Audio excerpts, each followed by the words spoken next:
ulun kecewa dia putus dengan Marina, si sutradara Lamno Jaya yang pernah mengikat cinta. Tetapi Jino Hanale rasa hati nun kecewa sebab kana gantola urung cukup setia, sebab kana gantola urung cukup setia.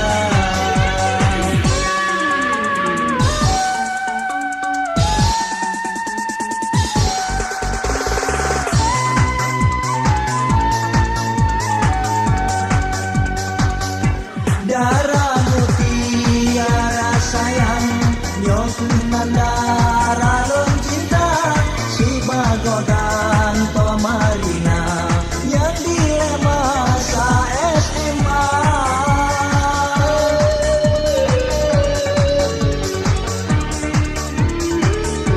Darah mutiara sayang kuliah di PDPK sedangkan di ulun tuan penyanyi daerah desa.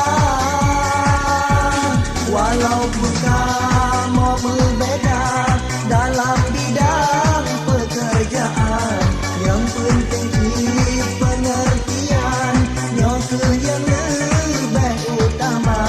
Rencana kamu menikah lehabis bulan Ramadan, semoga diberi Tuhan udek kamu bahagia.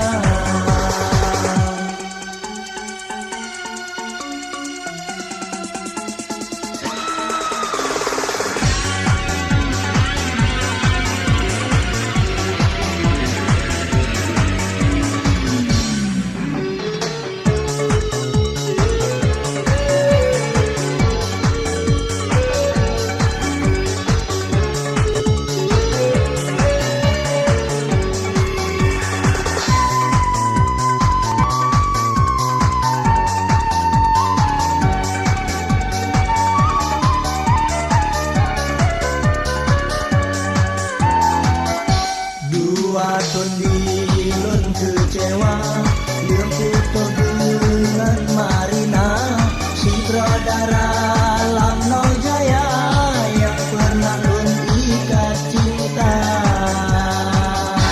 Tetapi Jino Hanale rasa hati lun kecewa sebab kana gantola urung cukup setia, sebab kana gantola urung cukup setia.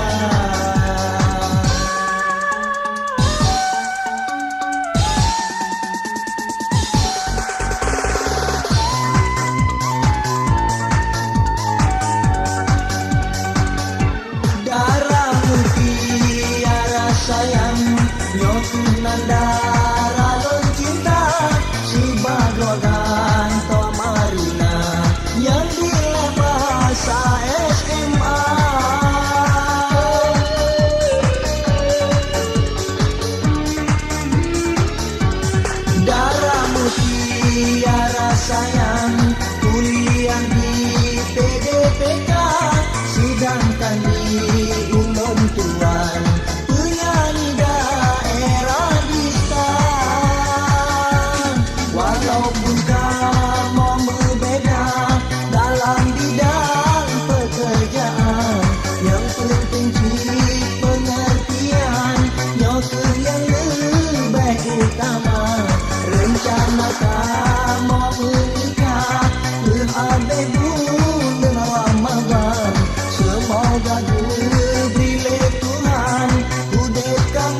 kana ganto